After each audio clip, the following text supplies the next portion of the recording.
அம்மன் அலங்காரம் தினம் தினம் காண வரம் வேணும். அம்மன் அலங்காரம் தினம் தினம் காண வரம் வேணும்.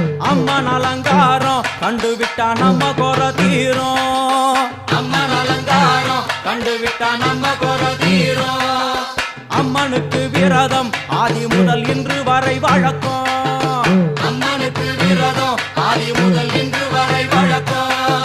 சமயபுரத்தில் நம்மை வாழ வைக்க மாறியும் விரதம் கொண்டாளே மாறி அம்மா